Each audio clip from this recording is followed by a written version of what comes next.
Live from Studio B here at the Beach Street Yacht Club. It's show number 602. I'm your host, Tom Eamon. Julia Vadekant is here, co-host, Commodore of the Beach Street Yacht Club. Hello. Listening to starboard there a bit, Julia. You got to list to port. There you go. Listening to port. There you go. There you go. Welcome, everybody, to Tuesday, first day of spring. Here, first day of autumn down under. Hope you are having a great day wherever you are. We had so much fun on Friday, celebrating St. Patrick's Day and celebrating, we dedicated that show to the Royal Cork Yacht Club. I thought we'd do a little more just today. Not, Julie, we don't have any cocktails here, do we? We didn't fix another good thing because I was dissipated toward the end of that show. Not really. Royal Cork Yacht Club, arguably the oldest yacht club in the country. In the world, rather, going on for over 300 years. And in Cork itself, they had a terrific parade last Friday, and we've got a video sent by a Fozy. Enjoy. It's just a minute long.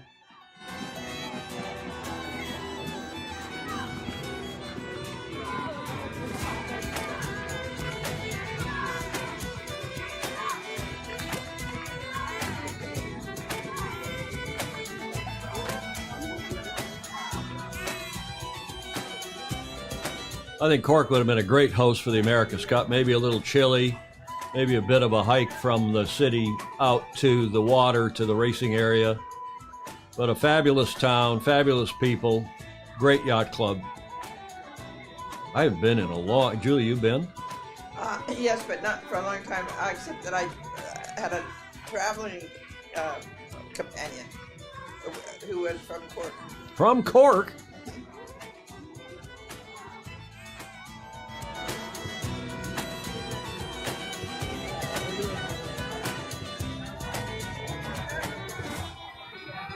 Beautiful town. I love that video. A traveling companion. That sounds... Well, he was he was the bishop of the church.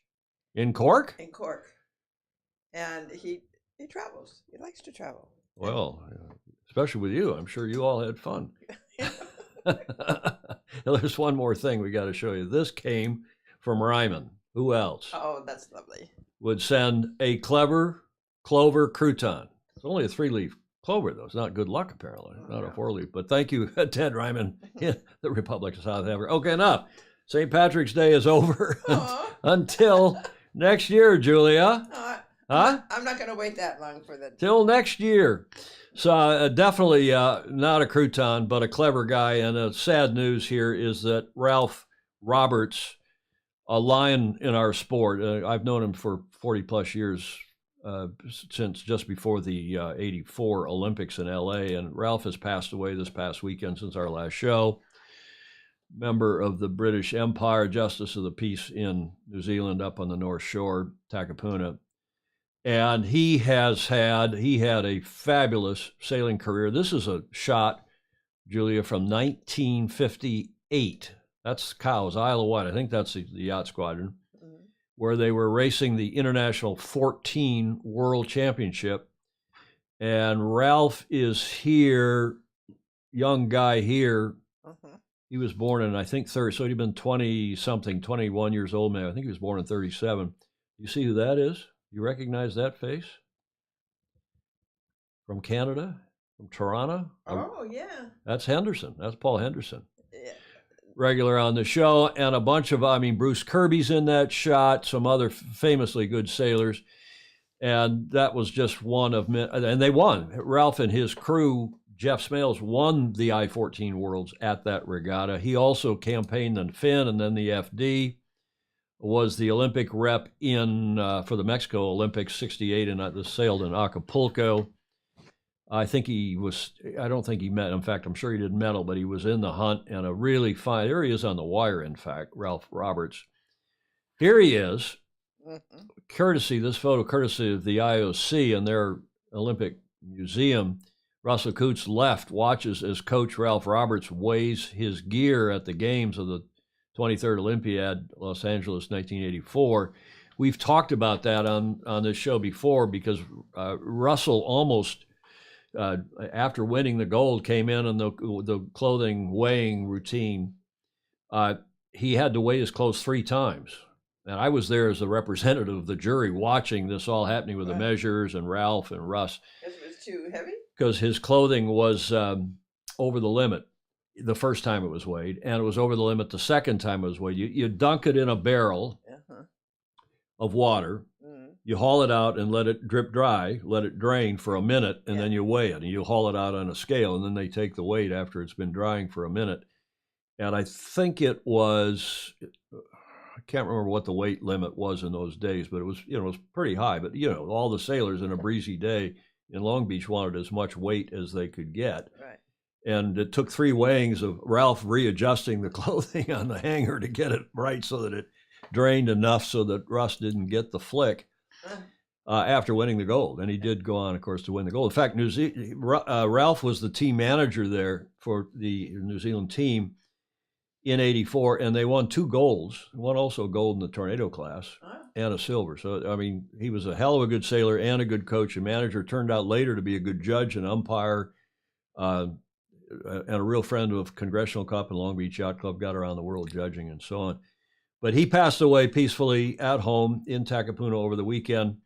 Ralph Roberts, 1935 to 2023. Now, that's just sort of a quick tribute to a wonderful guy. The plan is, and I've sent some emails out this morning to various people, the plan is to do remember the tribute we did to Bob Fisher? Right. Here, and we had a bunch of people came on by Zoom and told stories, and we just dedicated the whole show to the late, great Bob Fisher. That must have been, almost 2 years ago now. We've done 1 or 2. Yeah, we did one for Harry Anderson, remember? And the plan is to do the same next Tuesday.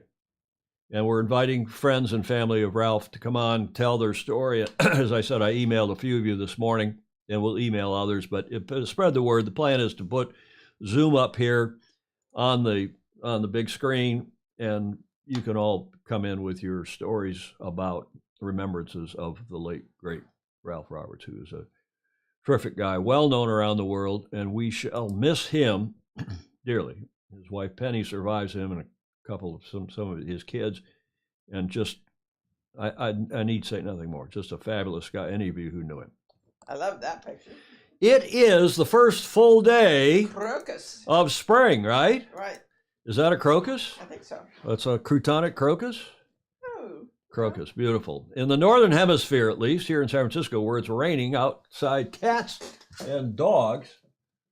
Yeah, it's still raining. Not as hard as it was this morning, but it is here in the northern hemisphere, the first full day of spring. Down under in your what we would call the fall, what you call the autumn, your autumnal first day of autumn. Then, of course, it is. We called the vernal equinox growing up, or the spring equinox. Now it is called, to be ecumenical around the world, it is the March equinox, when the sun shines evenly because of the tilt of the Earth's axis. You all know this. We don't need to talk about this. Those of you in France, talking with a couple of Fosi there this morning, and with my sister Christine, who lives in Germany, southern Germany, but has a vacation home that she's bought over near Strasbourg in southern France, and southwestern France, I guess. It's been it's not popped up much here on the news, right, Julia? We were talking about that before the show, but it's really become difficult over there. Protests and garbage has been piling up on the Parisian and other city streets, and they've had some commotion in various towns across France here in the last, particularly the last 3 or 4 days this past weekend and continuing. And today, the energy workers have gone on strike, which is causing a hell of a mess in France. The government has requisitioned the refinery workers. And I think something's lost in transition there, but requisition, Julia, must mean forcing them to go back to work. Yeah. Which never goes well. Well. So this is a Reuters report. By way of further explanation, several French refineries were still blocked from delivering products after 2 weeks of strikes, causing production and power supply to be disrupted, while attempts to requisition workers at the FOS? How do you say that? FOS. FOS depot sparked scuffles with the police. The industrial action strike is part of a nationwide movement against pension system changes, including an increase to the retirement age in France by 2 years from 62 up to 64, which was forced through Parliament without a vote by President Macron. And he faced yesterday 2 votes of no confidence, both of which he barely survived. I think there were 2. And I was asking a friend this morning who lives in France if there was yet another vote, and apparently not. But it's a messy situation. But Julie, we're facing the same situation here. You and I, we get our Social Security checks. Yeah. But I was talking with daughter Meg, who's 30, soon to be 31, and people are living a lot longer, so they're going to have to work a little bit longer if this pension system, government pension system, is going to survive, yes. right? And we also have to disabuse ourselves of the fact that that's going to support our retirement, because will contribute to. Well, exactly. Well, especially someone who lives in the lap of luxury like you do. Yes, I do. You've got you got an expensive lifestyle. I do. A simple country boy like me, it's not a big deal. I can get my Social Security check and carry on here with with the support of the people on here who are patrons. It keeps us on the air. Now, did you see this, Julia? Did you see what's going on in Moscow today? You said, people ask us, why do you cover these non-sailing stories? Well, these are the biggest stories that are going to affect, like the Ukraine war, like COVID, what's going on in France, Social Security and the economy and the banks.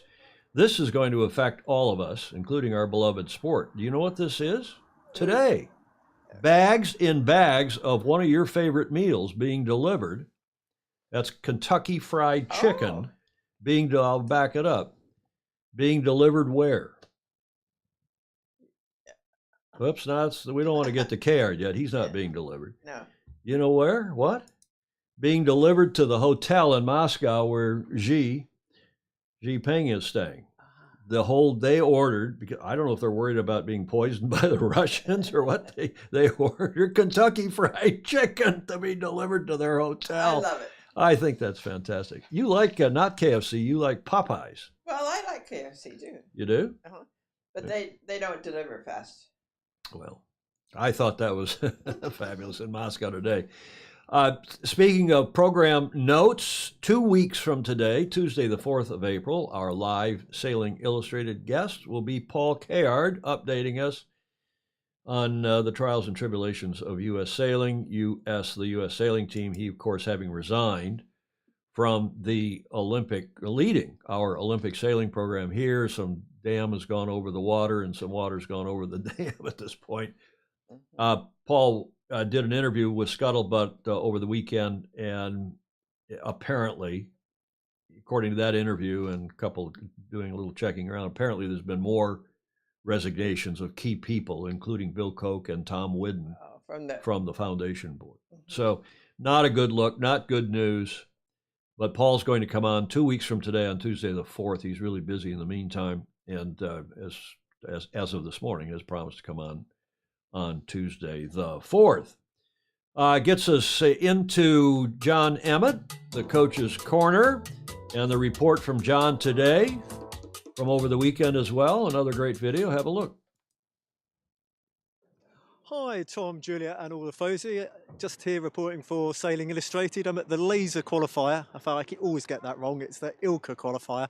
Old habits die hard. And yeah, I actually didn't make it back in time to race, but that's probably a good thing. Having had 6 days on the water and 4 days of racing, was feeling pretty exhausted when I got back to the UK. And it was quite a late night and quite an early start, but here I am. As always, feeling slightly nervous that I'm going to lose my camera. You won't see it here, but there's a lot of boats going past, very, very close. And it's interesting, when I look around Weymouth, we can see what a diverse sport sailing is.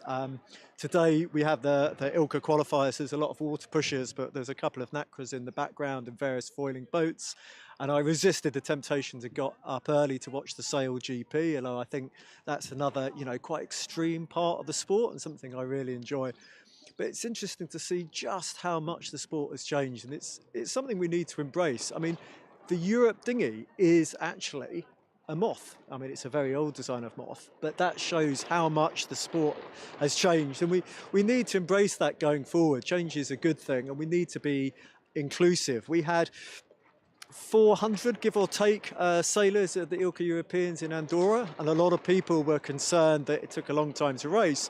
But I think those issues should be addressed with good race management. No problem to have 3 fleets on a course, so that we encourage as many people as possible to participate, because even the top sailors were at the back of the fleet at some point.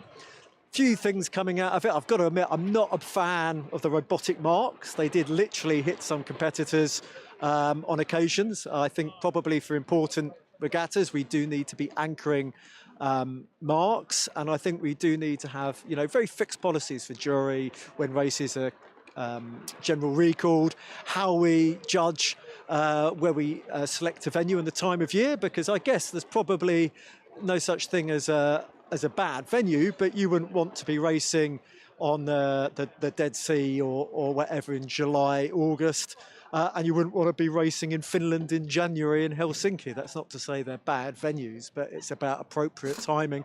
And in the pre-Olympic year, everything gets very pushed, and this is, you know, such an important year for a lot of people because it's Olympic selection and selection for who gets to go and do the test events. So the qualifier here, which we've had, it decides who's going to go to these events, and it's an opportunity for everybody to line up at the same start lines. So I'm going to leave it there, hopefully join you on the show, and with a bit of luck, my camera won't get hit by a passing Ilka boom. See you soon. The Europe dinghy is actually a moth, John is saying. John Emmett, of course, get to the front of the fleet. John Emmett, sailing, a regular Sailing Illustrated contributor to the show, and he likes to say, please share to your own Facebook and YouTube pages. Right now, click on it, please. It helps us, it helps him, helps all of us going forward.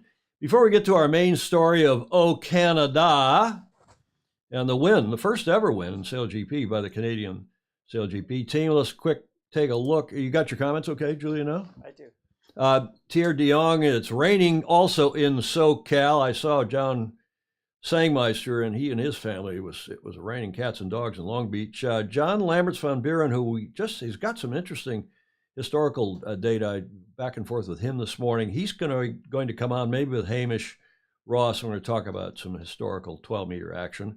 Clayton Embley in Annapolis. Greetings from the Annapolis. The best way to work in the boatyard is with your show on the net. Thank you, Clayton. James Frederick Bland, our normally scheduled weather will resume momentarily. South by Southwest and Austin, Texas. Good evening, Graham Sweeney. I hope your snow is abated in Yale, Scotland. Mary Jude in Philadelphia. Alan Long. Hello, feeling a little springy. Lago Vista. Well, not so springy here. Well, it is. It's, Julie, everybody's complaining here about, first of all, the rain. Yeah. And then no rain. Yes. And now, we've got climate change. There's so much rain. Now that we're back to normal, it must be climate change. Excuse me. What a bunch of croutons. Back to normal. Bunch of croutons. Here, but lift your mic up, please, off your scarf. A little bit more than that. There you go. Brushing your scarf, and we don't want to hurt your scarf. No, yeah, be careful. Julie Aarons in warmer Cleveland. David Price. Pricey! And Woolwich Dock in Sydney. I hope, David, you're completely recovered from your various health challenges. Tough bird that he is. Mike Gazzardo is saying happy belated birthday, Julie. How was your birthday on Saturday? Oh, well, it went on and on. And then it went on Sunday. You had a full weekend of birthdays. We did, but as it should be. And you were what, 39, did you say? 40. Oh, 40. Thanks, Mike Gazzardo, for that. Beautiful scarf, Gordon Smith is saying. Don Lunabos. J. Frederick Bland, Queen Anne's Town. I think this is a burlap scarf from long ago. You think? Mm-hmm. From the 70s or 80s. From a Rolex event? I mean, a sponsored event here at St. Francis? Right. Wasn't that Dublin? No, I think it was Cork, Graham. Maybe it was Dublin. I was told it was the parade in Cork, Ireland, not actually in Dublin. A truly fun place to visit. Galveston, Galveston. Jonathan Frank, Steve Atkins. Yay, spring. Yeah, indeed. My beloved mother's 85th birthday. Okay, give her a hug for us, Jonathan. And welcome, Ted Ryman. We've already mentioned you once here in the show. Down in Ted, of course, from Cape Town. Stormy nights are happening in France, too. Yeah, stormy nights is right. The French are revolting. Peter Sellon. It may be spring, but we won't get into double figures with the weather until late May double figures, well, centigrade. It's not original. It's KFC ski. The largest look at, we still don't know who Fog Machine is for sure, do we? No. The largest KFC is at Tiananmen Square in Beijing. At least it was when it opened. No wonder they like KFC. Yes. Compliments of Well, Trump. it's Alan good. Long, I think they would have, if it were compliments of Trump, I think he would have, I think he would have said McDonald's. What were you going to say, Julia? Well, KFC is good. Well, Popeyes is better though, isn't it? Well, it depends. Fried food's not good for you. You don't eat fried food. I do. Not much. No. Caird will be a great guest. Yes, Ed Worley. Maybe he's going to ask Putin if he's chicken. That is she. Oh. Yeah, it'll be good to hear Paul's side of the story. There's not much coming out of U.S. sailing. I have texted back and forth with the president of U.S. Sailing, and he's always welcome to come on. I'm not sure he will, but we'll see. It'll be great to hear directly from Paul. Julie Aaron's agreeing. Mm-hmm. Set up the Caird Foundation and fund the sailors separately. Well, it's a control and authority issue as much as anything. Ahoy from Limington, Christopher Gillingham. Nice to see you back on, sir. Mm-hmm. Hope you're bright as well. Very sunny in Estes, Colorado. Interesting comment about the remote app controlled marks. Yes, Jeff Kitson, that John made, John Emmett, got a DRYA bot contract meeting tonight. I guess that means Detroit River Yachting Association is what I assume DRYA means. Clark Chapin, sorry, late checking on the ocean race. Clark sent us not one, but 3 good charts for today's show. Greg Phillips on the Gold Coast. That health food is bad for you. KFC is just fine. Wingrove says, Julia. Yeah, no, that's, there's a lot to back that up. And Clark likes Lee's chicken. Was KFC forced to boycott Russia? That would be a statement. Well, that's an interesting point. Apparently there were no sanctions against KFC, Julia. Well, We don't know. I've not had any issues with the robotic marks, Alan Long is saying. Okay, well, maybe we'll get the robotic mark guy on here at some point and see what he's got to say. How many people are doing? Oh, there's a fair bit of usage of them now.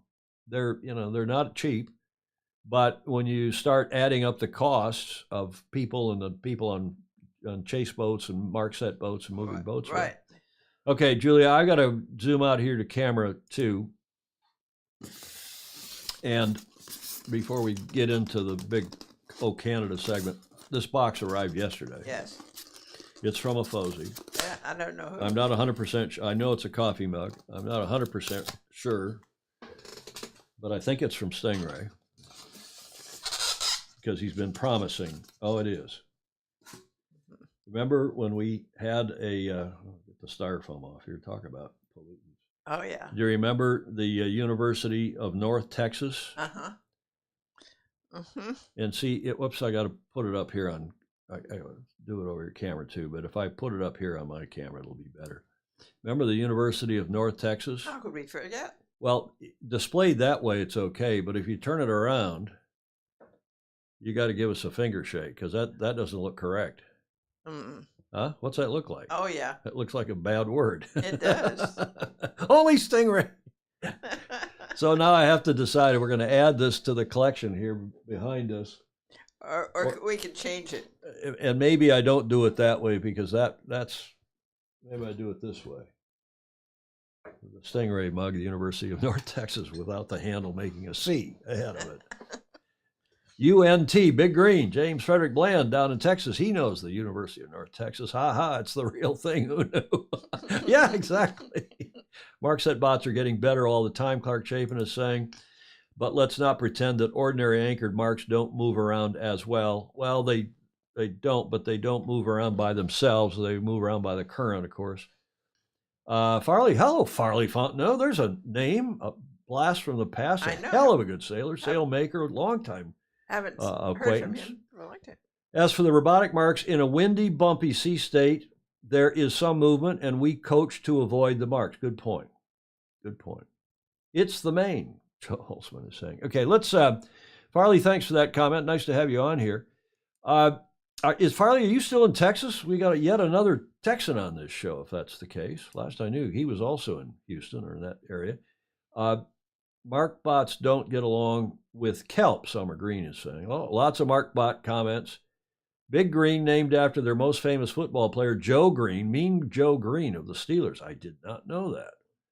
Clayton Embley, smart group we have here. Clark Chapin, avoiding the mark is always a good idea. Farley is still in Texas. Farley, do you know our regular Texan Fozy, James Frederick Bland? You must know James Bland. And he's in Seabrook, so he's down in Houston. He probably, therefore, knows Jonathan Frank, who's another regular on the show. And speaking of the show, let's move on for a Bravo Zulu to the Canadians. They sailed a terrific series this past weekend. I don't know if any of you watched it or had time to watch it or watched it in replay, but it was a terrific race, particularly a bit of a match race at the end between Canada and New Zealand. Canada makes history in Christchurch with first event win, beating home favorites New Zealand in a neck-and-neck showdown, according to the website. Here is the highlights from day one. It's a straight sprint to the line now. Watch for the line to turn. White, and we're going to be racing here in Christchurch. Perfect start by Canada there, Todd. They've led things away. Phil Robertson, a Kiwi, racing on home waters as well. He's driving that French boat hard, and I think he should be able to get around the French by Mark 1. 2, 1. Got the room inside. It's really tight. Let's get going. Dips the nose, and Australia comes in, same issue.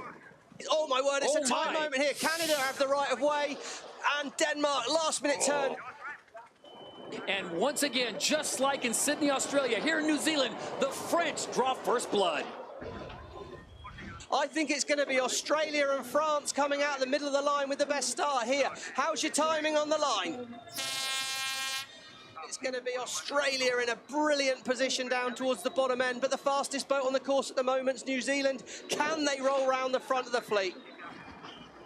Oh, it was an aggressive move. Oh, and the Kiwis are pushing it so hard, but a big mistake by Australia. The Kiwi team takes the win in race number 2. Perfect timing there by Phil Robertson and Canada again, but the USA coming in like a raging bull towards Mark 1. Basically broken one side of the rudder wing, so we got that one like we did last time. So there's some elevators on the bottom of the rudder there. It's obviously got some slight structural issues with it, which will make the boat feel, well, it's going to struggle to fly, but it's also going to feel very unstable there. And in race number 3, it is the Crazy Canucks, the Canadians, come to New Zealand and get the win. They claim race 3, 1 spot ahead of New Zealand, and Great Britain, they're moving in the right direction. They finish in 3rd. Yeah, now you saw the problems that Tommy Slingsby had with the Australian team. Right. And you saw also the note that apparently you saw the radio communication from Tom to the race committee that apparently he broke one of the T-foils on the bottom of his rudder. And that was a big handicap for their day on Saturday, how they managed to still get into the top 3, on which you'll see here in a moment. Yeah. The other thing I want to say before we go to the day 2 video is that I've been asking SailGP for these replays, just a quick one, a 2-minute replay from each day, Yeah. and they've delivered. That's great. And it's terrific. It really helps us, but I think it helps everybody. You don't have to watch a 10 or 15-minute right. replay of the weekend, and I was using it to chop it up. And so this is very helpful. Bravo Zulu to them for that. Let's go to day 2 now.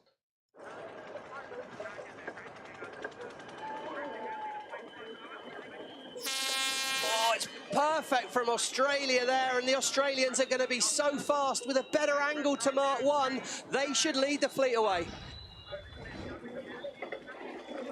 As they make a turn to the finish line with Australia already in the winner's circle, and France goes a little bit wide. France. Oh, and France does get a penalty.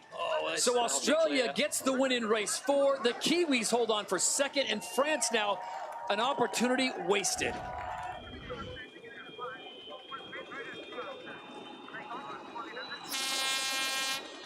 That's a great start by Australia, but look, left of screen, Great Britain and France in that battle for the final. Ainsley went really aggressive at the French, but the moment as Australia drive towards Mark 1. Race number 5 goes the way of Australia as the Australians come out swinging on Super Sunday. They went back-to-back races to punch their ticket into the final. Canada coming in 4th place, and that will get them the points, Stevie, they need to get into the big final. Blanket start there. Can New Zealand be fast enough? They're going to struggle to get round the top, but if anyone can do it, the Kiwis can do it. They've got to keep clear of Australia, and Canada are hanging on the inside. Oh, in the back, Canada! Look at the jibe, Todd. They've fallen off. They turned the boat. They flew too high. Can they recompose themselves? Another mistake by Canada. Boundary penalty, Canada. Oh, no! This might not be the end of the race for the Canadians, but that's going to really hurt them distance-wise. And it's Canada cutting in front, so despite the penalty, they made up the ground, and it'll be a right-hand turn. And how about this? A little history made in Christchurch, as Phil Robertson will steer Canada to their first Sail GP victory, and it comes at the ITM New Zealand Sail Grand Prix. Oh, what a job by the Canadians. Oh, Canada. Yes. I won't tell the joke about oars and hockey players. No. I think we've told that before. My wife is from Canada. And she is. Lots of comments. Being a multi-huller for 50 years, Jeff Kitson saying, been watching the Sail GP series religiously since its inception, unless there is onboard comms, studio discussion of intentionally going outside the border. I just write it off as an error attempting to hit time the ley line. Okay, we're going to come to that. Thank you for that comment, Jeff, because I happen to agree with you. Give those guys a Molson. A great strategy by Phil. I'm not sure, Greg, it was intentional, but here's another interesting comment up here. The racing, well, Jonathan Frank saying the racing was fantastic, especially the battle between the USA and Spain for last. Rob Fry, Leonard Takahashi's dad, and Superb Sailor himself, is saying that Tommy Slingsby's rudder was not broken, but it had picked up weed. Yeah, I saw that. Now, I had not heard that. I hadn't read that. Stingray, others of you who are keen observers of the Sail GP scene, did you know that? That's interesting news from Rob Fry. Thank you. Jimmy Spittle just can't seem to get it together in this series with these boats. Chris Exley, yes, indeed. Yeah, no one says first blood in sailing, but who cares? That doesn't bother me. If that's the worst thing from the commentators, Baton Rouge Kennan, a.k.a. Baton Rouge, Baton Kennan in Charleston. If that was the worst thing they said, first blood or a couple of the other things, punch their ticket. They're punching their ticket to the finals. I'm tired of hearing that too, but that's okay. People on here are probably tired of hearing me say crouton. It appeared that on the last downwind leg of the finale, okay, here's the thing, that Canada went out of bounds and took the 20, this is Stingray's comment, and took the 20-meter penalty because it paid off. It got them to the ley line for the final mark, whereas TNZ had to do another jibe. I don't think so, but let's see what all the rest of you have to say on all of that. Here is that video. Let's take a look. It's just perfect. Canadians over there on the boundary. Basically, we're going to see 2 more turns down at the bottom of the course here. Another mistake by Canada. Boundary penalty, Canada. Oh, no! That could be, they're going to have to lose 20 metres relative to the speed of the New Zealand boat. They're going to have the right of way. This might not. Okay, now they were penalized by the umpires for going out of bounds. I'll go back and play it one more time, then we're going to discuss it here. But the argument is, and Tom Morris of Mozzie Sails and his YouTube channel and others of you, Stingrays, made the argument that by sailing, they're going along and sailing intentionally out of bounds, they were able just then to tack or jibe and lay the ley line without having to do a double. And I think they just simply made a mistake. As Clark Chapin would say, it's usually easier to explain with things like this rather than conspiracy or something. But I don't know. I haven't talked to them, and we will. But have a look at this one more time. They do go out of bounds. I think it was just an error. The data and the data sending back and forth is not always perfect. Down at the bottom of the course they barely broke the boundary. Boundary penalty, Canada. Oh, and the umpires did not penalize them much, according to relative to the speed of the New Zealand boat. They're going to have Burling. the right of way. This might not. And that's all you'll see here. But Pete was not amused. He said it felt like the umpires were pretty soft on them on that boundary penalty. I mean, they're supposed to penalize them 20 meters, and they're supposed to make them slow down until the other boat has gained 20 meters. And whether or not that happened, I haven't studied the tapes. I'm not sure anybody would really be able to tell, but let's have a look here at what the other comments were. Pete suggested the umpires were soft in the final of the ITM New Zealand Sail Grand Prix, but conceded Robertson's team, fellow Kiwi and a hell of a good sailor, sailed a great race on their way to winning SailGP's first ever event in Christchurch. That is for the Canadian team. Hosts New Zealand performed strongly throughout their home event, topping the fleet race leaderboard to qualify the final, where they faced Canada and Australia. There is the thumbnail, the cover slide from Tom Morris, who's going to come on the show. We've gone back and forth now, and at the right moment, we'll get Tom Morris of Mozzie Sails. He's developed quite a good YouTube channel doing nice analysis on I started doing it for the America's Cup, the AC-36, and now is doing a fair bit on SailGP. He's engaging, bright, nice, good sailor, Brit. And he said, and he asserts that it was a professional foul, meaning intentional. In soccer, professional foul is an intentional foul, as you probably know, Julia. And we have that in the NBA and basketball here. You can have just a common foul, or you can have an intentional foul, and there are 2 degrees of that. But I rather doubt it. But let's carry on here and see what you all think. The deciding showdown, this according to SailGP's website, was largely a one-on-one match between the Kiwis and the Canadians. I almost said Canucks, but as a hockey player, we all call the Canadians Canucks, and they themselves call themselves Canucks. As Australia were well back in third with multiple lead changes throughout. The teams were neck and neck at the penultimate mark, and Burling must have thought victory was secured when Canada were hit with a completely avoidable boundary penalty that meant they had to drop behind the Kiwis a third of the way down that leg. Nonetheless, Canada was moving faster through the water and made up the penalty distance to around the final mark in first, going on to win the race and deny New Zealand a victory on home waters. Burling, the New Zealand driver, of course, certainly didn't deny Canada's impressive racing in the final, although he did have doubts over whether the boundary penalty was correctly applied to Robertson's team. Quote, "It felt like we got back to them, meaning caught up with them, but I'm still not quite sure what happened with the boundary penalty. It felt like the umpires were pretty soft on them there, but you've got to play to the whistle, and they sailed a great race." Does that sound familiar? When I'm as an old hockey referee, Yes. gotta play over the referees. Yeah, yes. Right? Mm. And the referees wouldn't have made the call, and obviously it was the right call, or the referees wouldn't have made it. That's what always. Always. The referees wouldn't have made that call. Yeah. Obviously it was the right. I sit in the stands running youth hockey in Ann Arbor and after as a college hockey referee and so on. Was that call any good? You just want to watch and enjoy the game. Is that a call?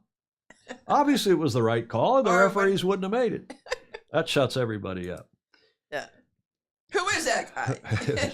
Despite failing to win their home event, the Kiwis did manage to claim bragging rights over local rivals Australia, bettering Tom Slingsby's team in the final to close the gap on the Aussies in the season championship, sort of. Continued Burling, quote, "I think 90% of the people I've talked to have said, at least you beat the Aussies," unquote, quote unquote. I think that's cool. Yep. I think that's very cool.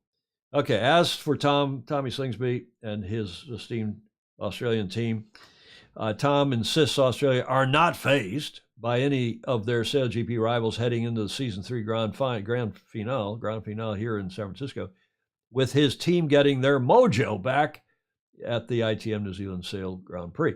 The Aussies raced a strong event to finish third overall, losing in the final to Canada and New Zealand, as you all know, and their qualification for May's 3-team winner-takes-all grand final is confirmed. They're through now. And regardless of what happens in the preliminary races here in San Francisco, it's confirmed with Slingsby and co. to race in San Francisco for a third successive SailGP championship. So mathematically, they are through to the big three, the final three here. Tom Slingsby on the strength of their performance all season long on 84 points at the top of the leaderboard. Pete and Co. on 73. And Quentin Delapierre, who didn't have a great regatta, but not a bad regatta either, on 69. So they're in the hunt, just a point ahead of Emirates GBR, the new name for Ben Ainsley's team. Nikolai Sehested, they're in 5th. Phil Robertson bringing the Canadians up. Jimmy Spithill suffering, even though he had a crew change for this one. A couple crew members, and he put Jerome Kirby on tactics. And Sebastian Schneider and Diego, who was the Diego Botín for Spain, now driving for Spain, still struggling down there at the bottom. So that next event is coming up here in San Francisco the 6th and 7th of May. So they get the boat shipped next month and then early May. And I hope to see several of you here if you make it here. Didn't we have a Sail GP party here last year? We talked about it, but it never quite. No, we did. I think we had a cocktail on Saturday night here, didn't we? Yes. Just here in the grill room. Yeah. Because I think there were any number. And yeah, Andy Rose was here. Yep. Oh, that's true. Yeah. Peter and Jane were here from New York. What's Peter's wife's name? Not Jane. Sandy. Sandy, thank you. Peter and Sandy were here, and any number of others. Some mother of one of the sailors and a sibling. Yeah, yeah. So maybe we'll do that again here on the 6th and or 7th, but probably Saturday night the 6th for any of the FOSI, any of you who are here to watch Sail GP, Yes. the grand final. Yes. Would that be a good idea? Why not? Okay. Now, I ask you, is it correct or croutonic? We can talk about whether that sideline, what the real deal was with the sideline thing if you want. But I got another bone to pick, and this drives me nuts watching the actual races live and then watching the replay. And here it is.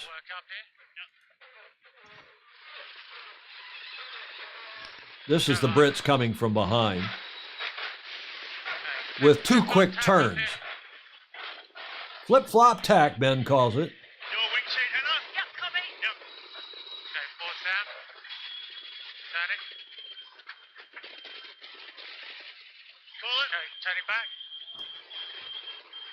Tacking back. And Ainsley, look at him. He's cut the corner on Slingsby. That's a point gained by the British crew. 2 quick turns. 2 quick turns. Where did Okay, so they the Aussies didn't realize that Aussies had obviously overstood Yeah. the finish line because they were tacking. It was an upwind finish.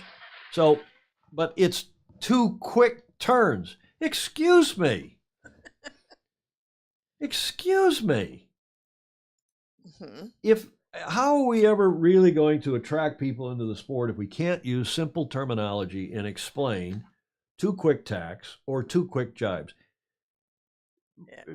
You know, anybody can understand that. And we talk down to people, and we make the sailors, in my opinion, make sailors feel like idiots when we're being talked down to 2 quick turns. Excuse me.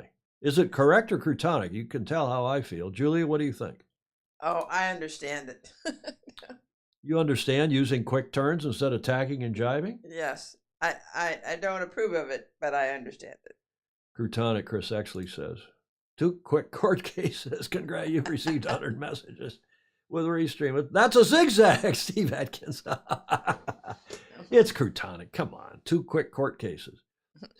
Replying to Julia, there's an argument going on between Steve Gruber and Julie Ahrens, but a polite one because our FOSI always polite. We get up to Leyland, we were up 1 jibe. Yeah, I think they just wanted lighten up, Tom. Justin Farr. Thank you, Justin. Mm-hmm. Make sure, Tom, Julia, you get a St. Francis Yacht Club guest card. For whom? Tierd de Jong. Okay. Okay. Excuse me. Any other comments? Anybody think that calling it 2 quick turns? Excuse me. That is croutonic. Team out of mind agrees. The drivers, as sailors, the driver turns. As sailors, we tack. That's true. 2 quick turns, code word, the chubby checker. Graham Sweeney is always clever. Yep. He's clever. Oh, my goodness. Okay, enough of that. I am trying to stay. I'm trying, Justin Farr. I'm trying to stay light, but Jesus, come on, guys. I mean, even it's like saying, well, people in football won't. Give me an example in American Gridiron or in the NBA that people won't understand some, commentary that's some term of art that's used. Excuse me, people, if they don't get it, they learn, and we want to learn. SailGP app is great. You can watch and listen from on board any boat you like. Thanks, Stingray. Yeah, it is good. It is really good. Okay, well, I think we've beaten that one to death, right? Oh, Canada. Bravo Zulu to them. Nice stuff. Speaking of Bravo Zulus, we've got two more. We promised you this on Friday's show, but John Emmett has produced two videos, excuse me, with the winners from the ILCA Senior Europeans. He was there sailing. Didn't do great himself, but he was there and producing superb videos.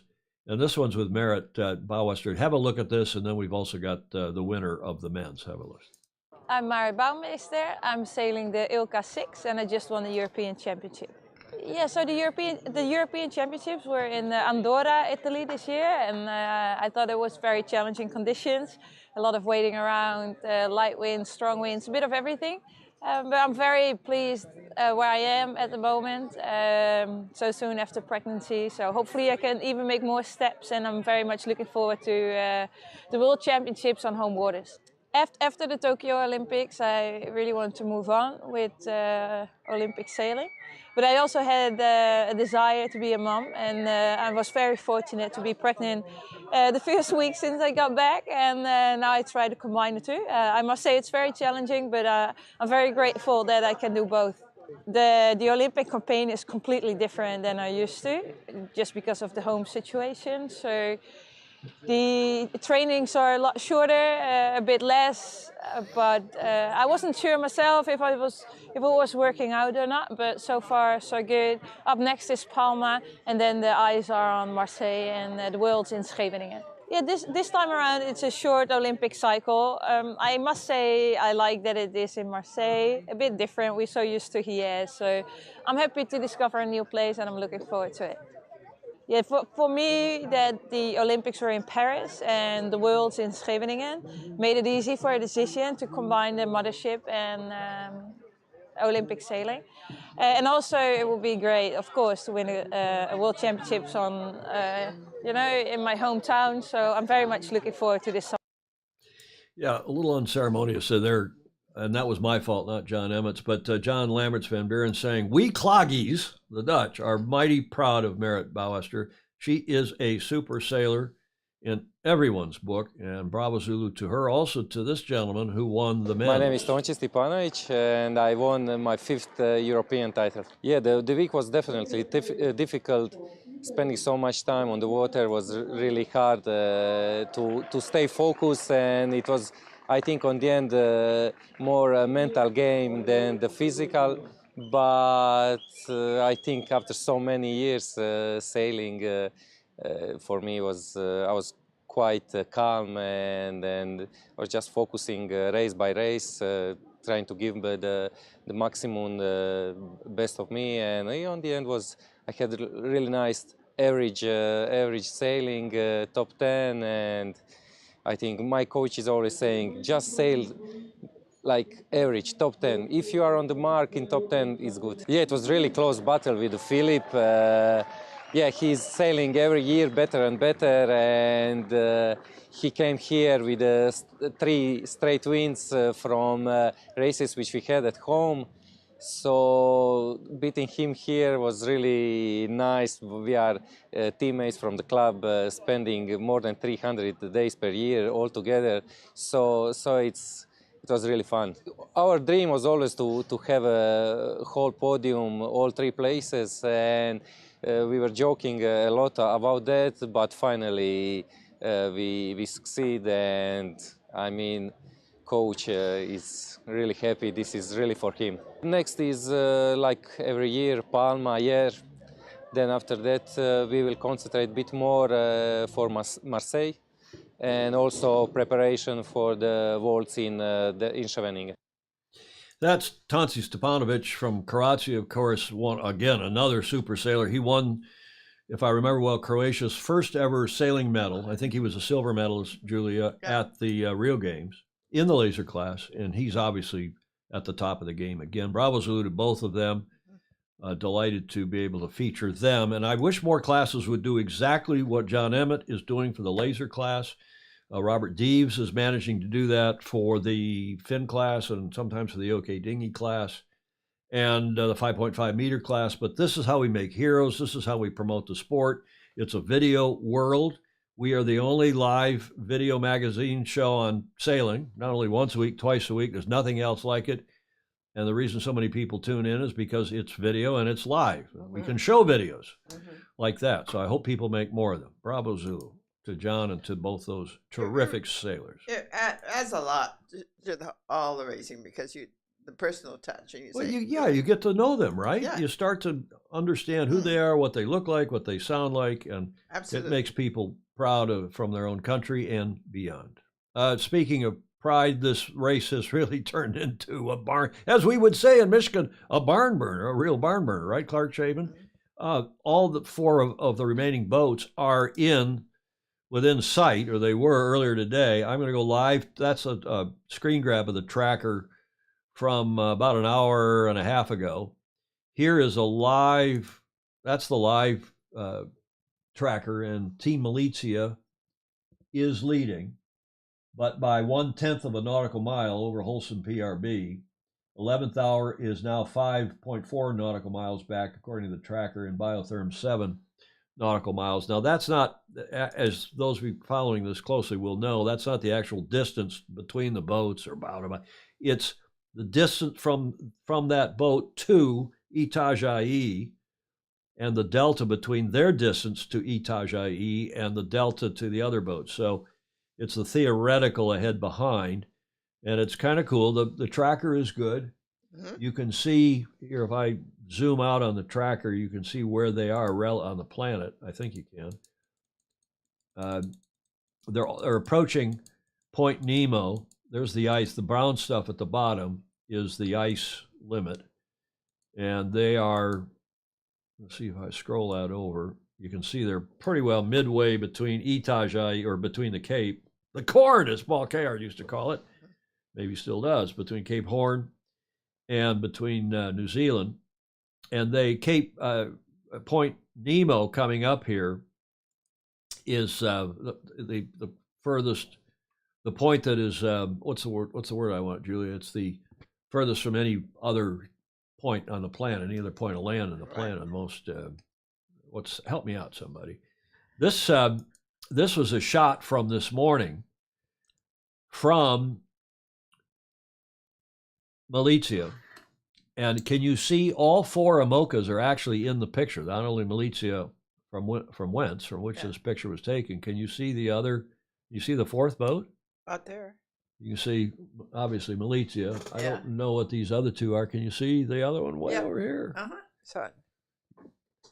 So that's pretty unusual, especially after how many miles have they sailed now? I know, it's just incredible.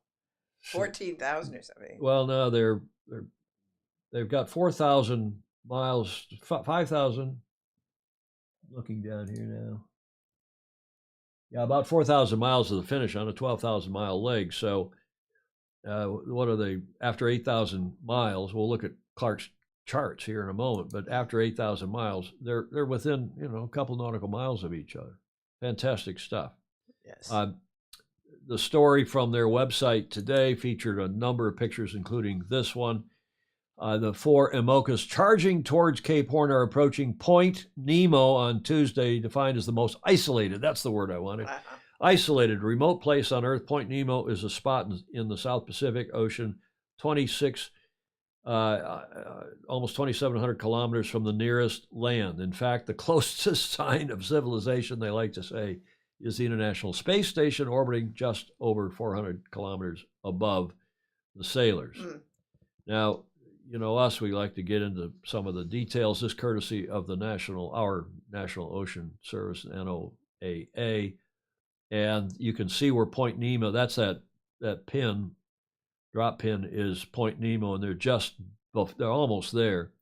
And you want to get away from it all, you can't do better than a point in the Pacific Ocean, popularly known as Point Nemo, named after, did you know this? Well, The famous submarine sailor from Jules Verne's 20,000 Leagues Under the Sea. mhm. What's a league?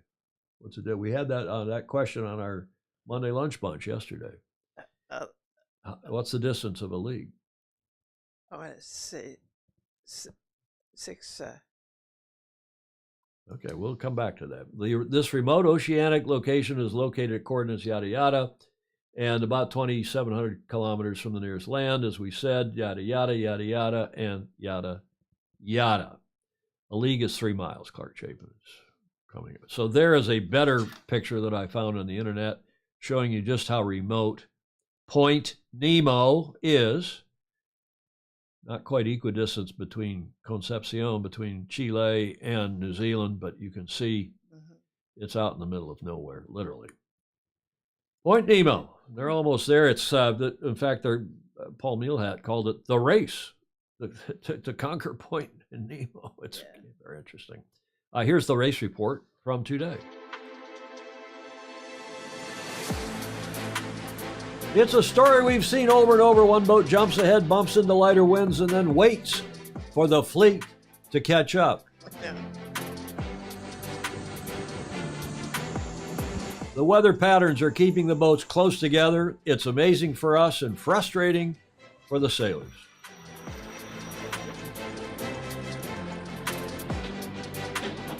Still the same weather situation with the high pressure in front and the low pressure at the back. But in the 2 following days it will change. The low pressure will reach us, and so the wind will increase. Medium first and really strong after. The sailors must take care of their boats and bodies. A little exercise there, stretching, yoga even. Everything each time is to do it again. It's a song, no?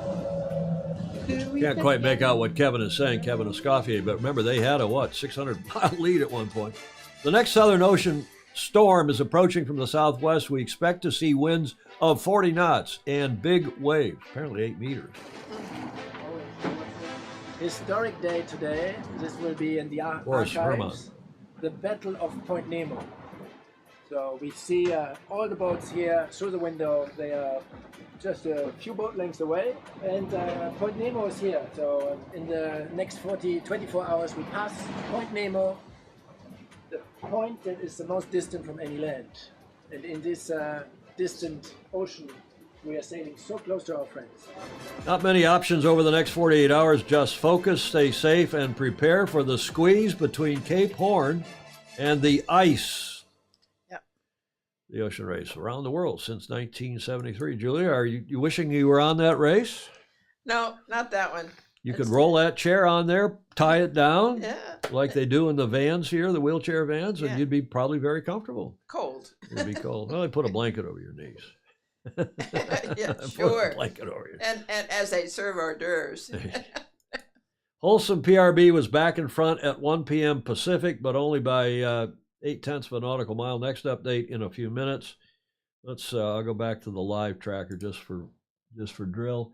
Team Malizia is said to be ahead by a 0.1 of a nautical mile over Wholesome PRB, so it's close. 11th hour drop back 5.4 nautical miles, and Biotherm back 7 nautical miles in the rear. I mean, it's close. It's by any account, it's close. It's going to be a wild. Looks like ride into the corn, Cape Horn, and beyond. Clark Chapin has sent not 1 but 3 charts today. Thank you, Clark. This is the you look down the left side, the distance the leader in 100 nautical mile segments, and you can see how close they have become in the last 7 days between the 12th of March and the 19th of March, and then carrying on here. They're virtually all together. And then Clark sent another chart, which has a little finer caliber now, 2 nautical mile segments. And you can see, look at the crazy changes in lead and distances over the last, 48 hours in particular, 24 hours, 48 hours, 72 hours. It's just a fantastic race. Yeah, great graphics. Great. Yeah, Clark, thank you very much for that. And you can see over here is the distance to finish, and that's relative to this line. I finally figured this out. So today at 1700 UTC, and it's now, what time is it UTC now? It's 2100, so that was 4 hours ago. They're about 4,000 nautical miles to the finish at Itajaí. One more chart Clark sent that is also pretty interesting. Clark, the engineer, retired engineer for Generous Motors and more, showing what we would call VMG on the website. Must be somebody you'll know in French. They call it VMC. Sort of this velocity made good. The French call it VMC. And you can see the wild variation in velocity made good of the fleet. That's amazing, really. So that is amazing, but they're settling in. They're about to go a lot faster, I have a feeling. And no, I've not heard, Stingray, I've not heard anything. There was nothing on the website. I did not go to Guillaume's website. VMC is velocity made to course, so it's not French.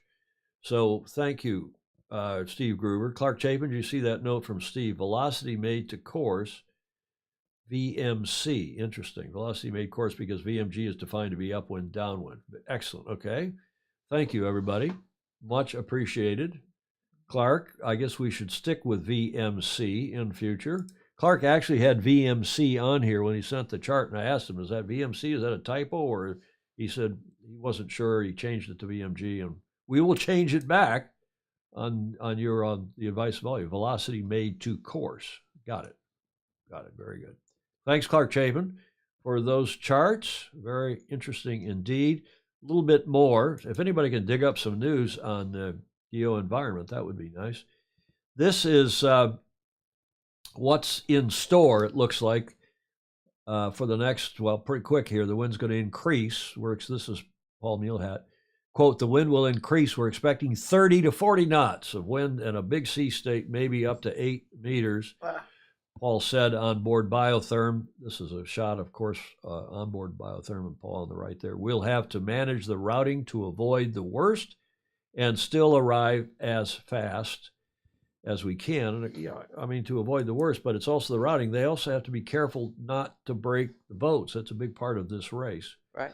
Is not to break the boats. Or very Merry Christmas. It's how fast you are reducing the distance to the finish. That's VMC. Thank you, Steve Gruber. Excellent. There is the finish port, another shot than the one I've been using. I found that today. So the ETA, according to the website, the Ocean Race website, is Sunday night, UTC, to the Horn, to Cape Horn, and the finish in Itajaí, Brazil, on April 1st or 2nd. The standings, you probably are all well aware that Wholesome PRB has won the first 2 legs, garnering 5 points each, and then they also won the leg to the scoring gate rather, and that's now well and truly behind them with south of New Zealand. So they picked up another 5 points there, and then we'll see who wins going into Itajaí. So this leg is really a double counter, if you. So that's it. Are there any other comments on that? 40 knots that far south is like sailing in 50. Steve Gruber is saying yes, because the wind, the air is dense, and it's cold and rough. That is true. That's a lot of breeze coming at them. We'll be following that. I hope they all keep their boats intact and hope they all stay safe and sound. This day in history, the 21st of March. Julia, do you know what happened? In 2006. Oh, 2006. Any idea? The first day of spring. Here's your first clue. We got a clue here for you. You know who that is? Yes. Here's his name. Jack Dorsey. Oh, he said tick. Almost. Not TikTok. The other one. The other one. The other one. Starts with a T. Yeah. That is Mr. Jack Dorsey. Ed Worley's got it, who founded Twitter, actually was one of the co-founders. On this day in 76, there was another clue. My Twitter handle is 3 letters. I hardly use Twitter. I'm not a big Twitterer, big tweeter. My Twitter handle is 3 letters. I joined so early at TFE, and the only reason I joined is because, I think I've said this before, is because Meg joined. Yeah. And anytime Meg joined the social media thing, you got to check it out. What is this, 06, 07? I joined in 07, early 07, I think. And yeah, you had to go check it out to see what the hell she was up to. And what was it before? It was MySpace was before Facebook. And for some reason she joined, came home from school, and we were living in Spain, I think then. At TFE, Twitter. And on this date in 06, the first ever tweet went out, sent by Twitter founder Jack Dorsey. Just setting up my TWTTR, he said. And of course, you could only send, I don't know how many letters you could send out originally.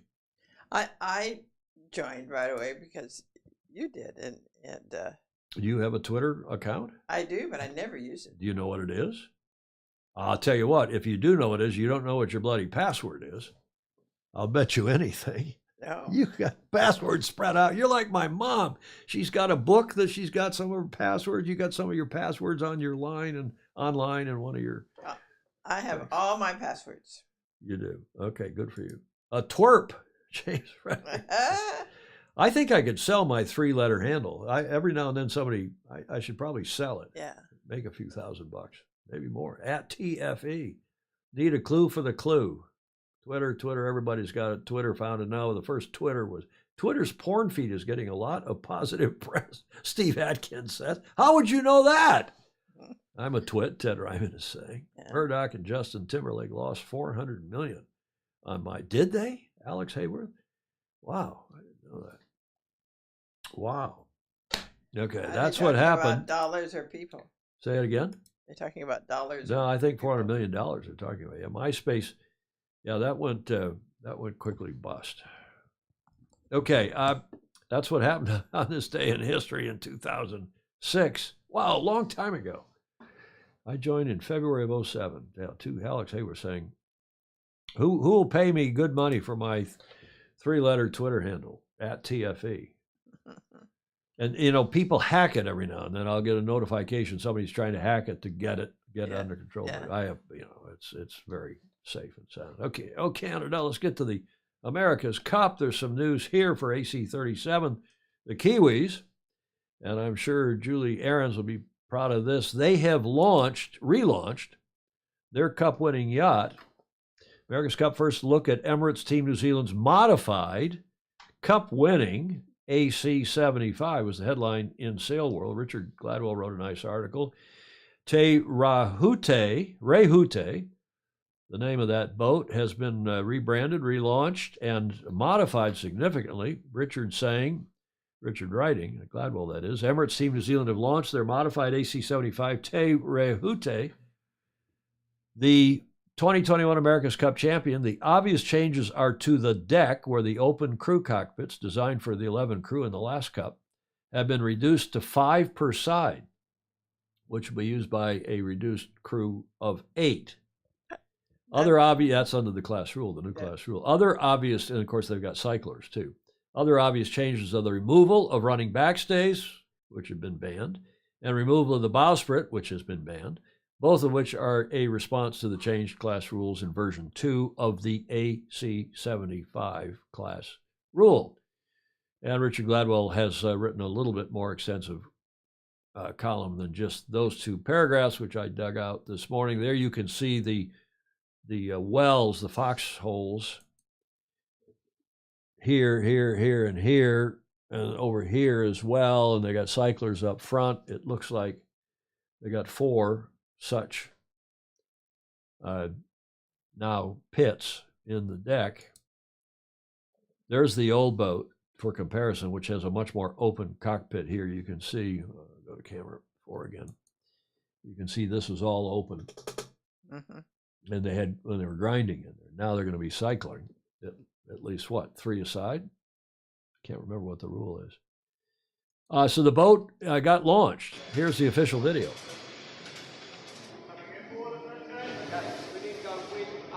Pretty cool getting back into the whole mindset of having a bigger boat, and good visual progress. The fact that we put the arm in with the wing on, and just opens up more jobs for everyone else. The hydro, electro, all the mechatronics guys. As soon as you get a wing and an arm in, a lot of detailing and a lot of finishing work that goes on to get it all ready. To go in and make sure it's all mint. Everyone's pretty excited about it all. Good to see the boat that we finished with 2 years ago back out again. Really cool day for the team, wheeling out Teravatai, who is obviously a really special boat, having won the America's Cup for us. The boat's been upgraded to meet the sort of latest rule changes, so we've got a bit of rig tuning, messing around with a few geometries before we put it in the water, and run through a series of checks and things to make sure it'll be safe to push off the dock and go sailing when we get a favourable weather window to do so. Dock checks are going pretty well now. We've got the rig tuned, and the guys are getting used to their bikes. More checks they can do here, the more efficient the time is out on the water, so this is good. Get it ready for yachting. What were you saying, Julia? They look really confined in that. Well, they are. They are, but they've got to reduce windage. They've got to reduce a lot of things. Curious, Stingray is saying, curious as to why this modified boat has 10 pods for 8 crew.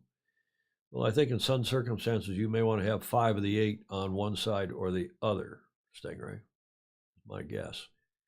Are they going to have 2 drivers? I think most of the teams this time are going to have 2 drivers. Stingray, they could surprise us and put the cyclers in the back with the pilot and flight trimmers in the front.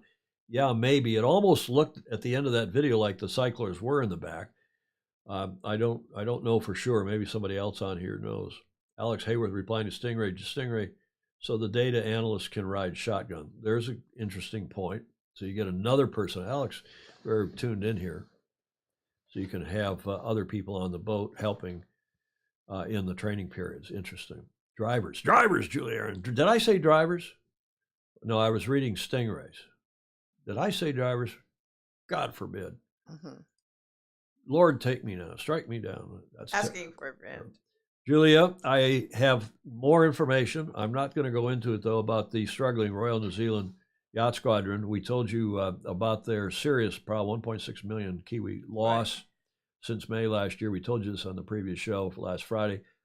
I've had a lot of comments from people saying, boy, you had that meeting spot on. You must have had good spy. Well, again, we don't do this sort of stuff unless we have at least 2 sources, and normally I like to have 3 sources, as you know, Julia, before we go with that kind of information. Right. And it turns out all 3 of our sources were spot on. I've got some more information this morning from one of our sources, but I've only heard from that one, so I'm not going to say anything more than that. We'll let it go. They are struggling, and I just want to repeat what we said on the show, Julia, on Friday. We sorely hope that they get it back together. Absolutely. It's a great club. They are one of the terrific yacht clubs in the world. They're the only club to have won, lost, and won back the America's Cup, which is a huge achievement. And we hope that they're back on a solid financial footing ASAP, sooner than later. And I'm sure they will. Absolutely. One way or another, they'll get it back together. But in the meantime, they've got real problems because they moved the cup to Barcelona and people are voting. More than in part. Well, in part, at least, part of it was COVID, I think. Do you? Yeah. I think COVID's had an impact on the clubs everywhere. But, I mean, people are voting with their feet. Yep. And it's sad. Let's see what else. Some of the UK yacht clubs have lost 33% of their operational financial reserves in less than 12 months. Inflation and post-COVID membership loss. Yeah, and I think the financial downturn is hurting people as well. Yeah. Good point, Alex. Ed Worley, RNZYS is reaping the spoils of bad decisions. Yeah, some, to be sure. Does Grant Dalton get this week's punter coffee mug? The punter.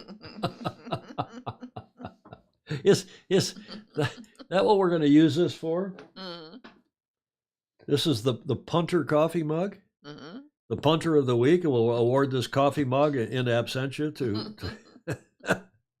or they could also be this side of the mug, the person who's more croutonic than most. Julia, you can shake your finger if you want. You notice we have others. We have, I think I mentioned this on the show the other day. This is Andrew McIrvin's mug from, and he has the cross, people have asked, the cross Burgess of the Royal Yacht Squadron and the Royal Ocean Racing Club. They're very prestigious. You see, I have my COVID tests in there and the thermometers, and you know, this is the medicine kit. Right. This from J. Frederick Bland, keep calm and hike harder, courtesy of the OK Dinghy class. And last but not least in the back is Andrew Pindar's mug. Anybody wants to send us a mug, we're overflowing here from over here on the set. So we'll have to keep moving our coffee mugs to the back. Julia. Sir. Let's carry on. We've got an AAA. It's not an official AAAA, but I'm attributing to Alistair because he sent this to me overnight. It's a video produced by Australian Sailing and a terrific feature of a super sailor named Ali Weatherly. I told you in the pre-show, I want to change my last name to Weatherly. Right. What a great name for a sailor. Absolutely. Yeah. This is International Women's Month. That is the month of March, and we want to feature as many women as we can, and hence Ali Weatherly. Thank you. Alistair's awesome Aussie anecdote. So I'm Ali Weatherly. My home clubs are Royal Geelong Yacht Club and Ballarat Yacht Club. I normally sail a Hansa 303 or a keelboat out of Geelong, and I compete in the parasailing. I first started crewing on my dad's windsurfer at Lake Bolac in the early 80s when I was about 2 or 3, whatever age you reach when you can listen to sit down and hold on and shut up. With a little life jacket. If I fell off, he'd just turn around, scoop me up, plonk me on and keep going. And he made us a windsurfer with a shower sail and a broomstick, and that was what we learnt to sail with. We used to practice on the lawn at the farm. We had little pieces of paper, and he used to have us tacking up and down the lawn. We used to learn to pack spinnaker into buckets. That's strange things you do in the country when you don't have a water source. We used to take me out as part of a crew on an SNS 36 off Port Fairy at Port Fairy Yacht Club when I was about 12. And we joined Ballarat at the same time to link in with the sailability program because my brother's got cerebral palsy. And the Hansas was something that as kids we could all sail together, and he wasn't disadvantaged. When I was 16, I had a Ewing sarcoma in my right shoulder and became a parasailer, and because of sailability I didn't see that as an issue. I just thought, great, I can keep sailing. It's, you know, and so I've been a Hansa sailor ever since. And I'm on a keelboat off Geelong on a 40-footer with a group that are just fantastic, supportive people, and my skipper occasionally lets me out of the cockpit when the weather's light now. I used to do the foredeck, but I broke my shoulder, so just confined to tactician and navigator these days, and helming when it's light.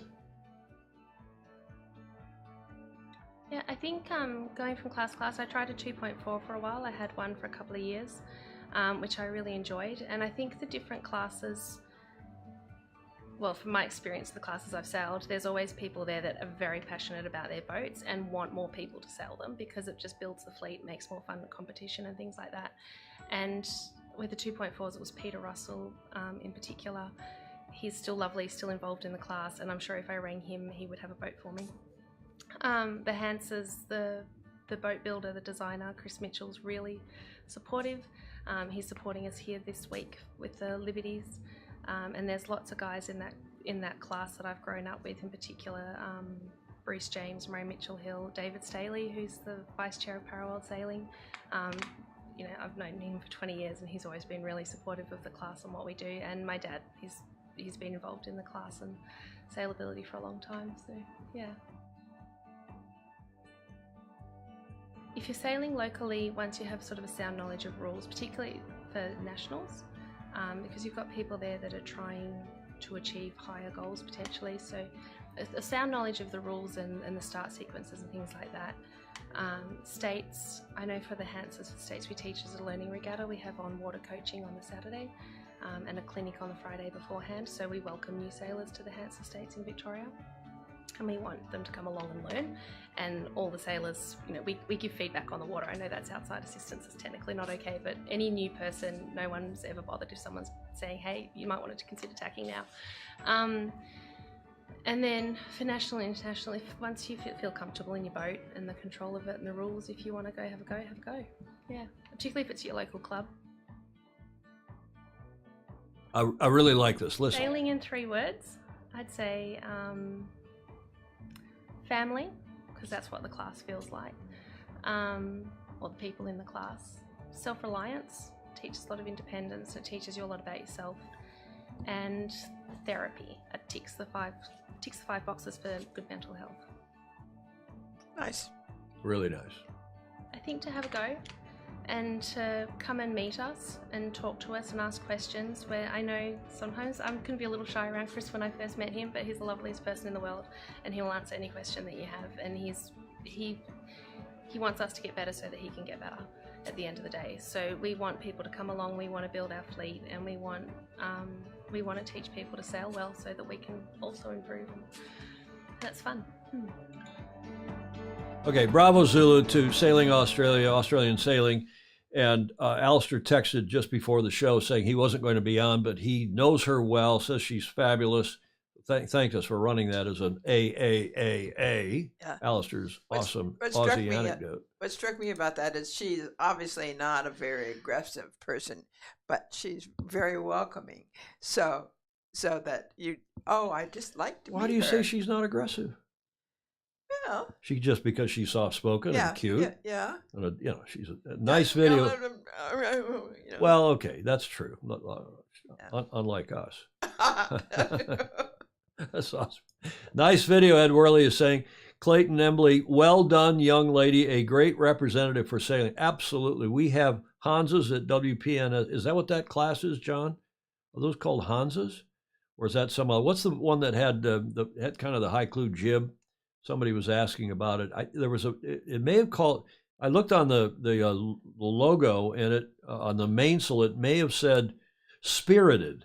There was a round logo on that main. Does anybody know if that's a class, Spirited? Steve Atkins, what's the class with that boat with the jib, the kind of the high clue jib? They talked about the 2.4. Yeah, the 2.4 is the sit-in. That's a former Paralympic class. I mean, it was the Paralympic class. And then Julie Aaron saying, she is adorable, still attractive, love the dimples. Yes, I think that's what you were saying too, Julia. You see, those dimples are deceiving. Just because she has dimples and is soft-spoken, I bet you she is hugely competitive on the water. I'm sure she is. Tough as nails. She also is a person who listens, undoubtedly. Allie Weatherly. I want to change my name to Tom Weatherly or Old Weatherly, like Old Yeller. Graham Sweeney saying, since I'm getting old and everything is headed south, I'd like to change my name to Baggy Wrinkle. A little more Cunningham. Graham, take the wrinkles out of the bags there. There's a link John Emmett has provided to hansasailing.com. Thank you for that. Heartbreaker, life taker. Yeah, she is. She's terrific looking gal. So why is sailing not in the Paralympics? Exactly, Ed Worley. We mismanaged that as a sport badly, and hopefully we somehow, some way get it back in, because it should be thus. Yes. Any other questions or comments? I was going to make one other question or one other comment about that. I wrote this down when I watched the video this morning for the first time. Family, self-reliance, and therapy. I guess she's saying therapy as a parasailer, but that applies to all of us. No, she also just said it just relaxes you and gets you. She said the 5 points about mental health. We'll have to see what those are. What are those 5 points of mental health, she said? I think, didn't she say that? I didn't hear it, but it doesn't mean. Sailboat type Sprite. Maybe. I thought it said maybe. Olympic sailing is so expensive. But regardless, I think it is family, self-reliance, and therapy for all of us, isn't it? Yes. Isn't it? Yes. I hadn't thought of that, but it is therapy. Anytime you go racing, cruising, it's therapy. Yeah. Fresh air. Even if you're hyper-competitive like I am, or what you still am, it's therapy. To get out. Yeah. Got to go, folks. See you, Fritz Mueller, down in Miami. Nice to have you on. Gets us to the last leg, that famously cool painting. Mm-hmm. We put this painting up in honor of Morris Stevens. I think we'll leave it on in perpetuity. Look at this wing foil. Terrific video. Today we were really looking forward to seeing our first medal series in wing foil racing. Top 4, best of luck today, girls. It's a new concept that means anyone from the top 10 can still win on the final day. Unfortunately, that vital ingredient, the wind, failed to appear on time for the finals to go ahead. After 3 days of great racing out of Almerfa Beach, the fleet of international riders have learned a lot about what it takes to compete around a variety of race courses and light winds. It only takes a few knots of wind for these speed machines to reach over 30 knots across the water. With no further racing today, our yellow bib wearers, Mathis Gio from France and Paolo Novotná from the Czech Republic, win the first major event of the season.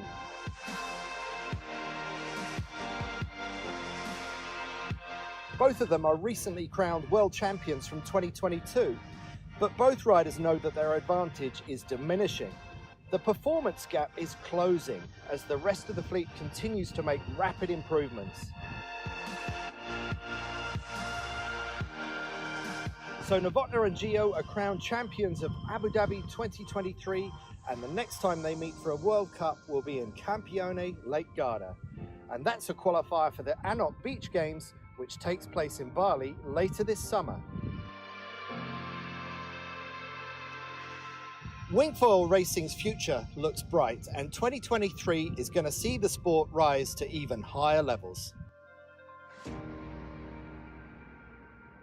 Gear looks a lot lighter. I agree with Andy Rice. I think this is a future Olympic sport. It makes sense to put that in place of kiting.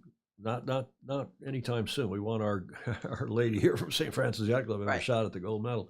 But that makes that sport is here, and I think everything Andy was saying in that really cool video. Yes. The strangest thing, Julia, was when I got to get that World Sailing logo off there. The strangest thing was when there was the AP over code flag A, which is, everything's off. Yeah. And they said there's no wind, and of course the flag were flying almost straight out. Bit of a non sequitur in the video. Lots of pumping going on there. Looks more like windsurfers. Yes, Bill Wingrove.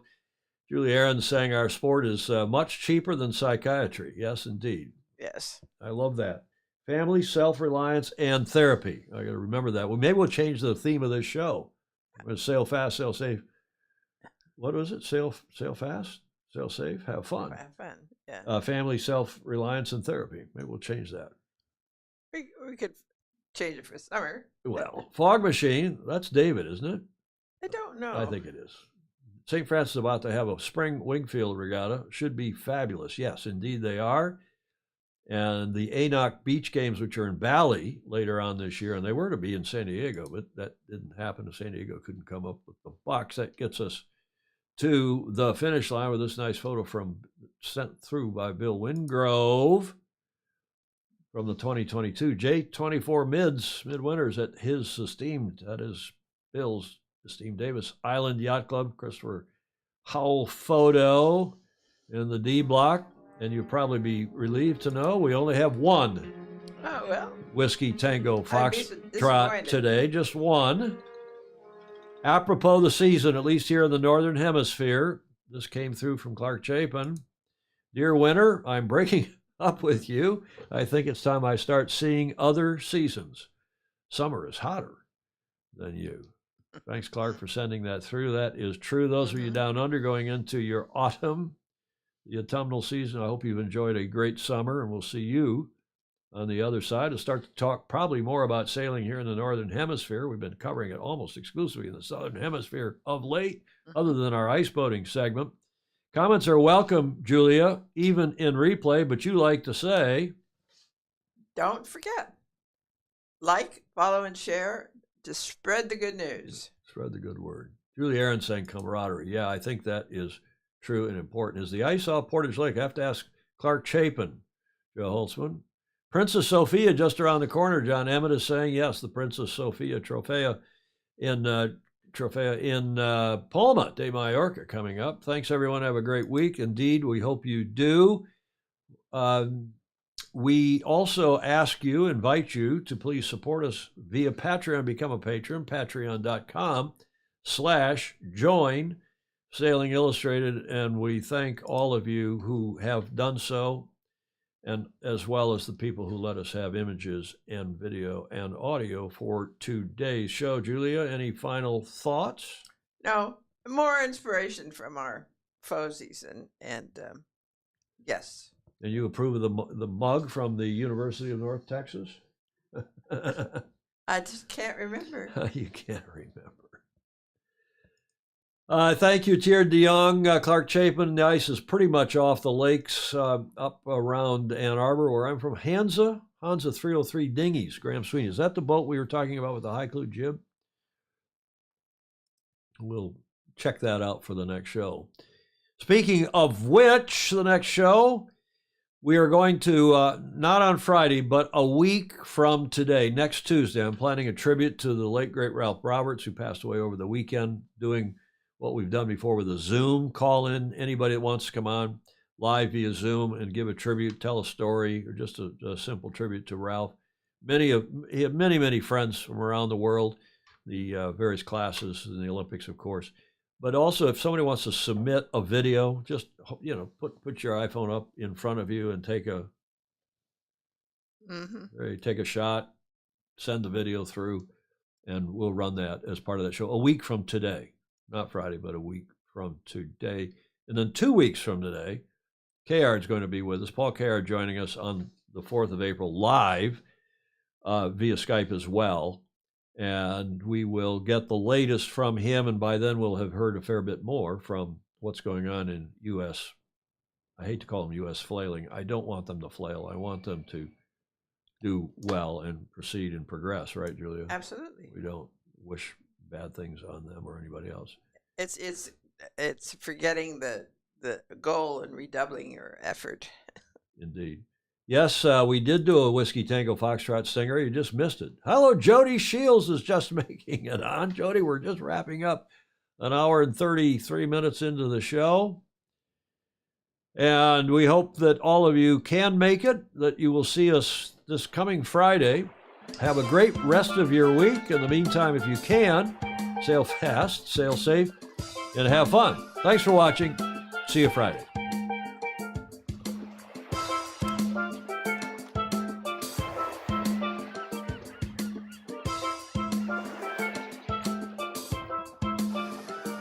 My goodness, Jody says he's in Bali as we speak.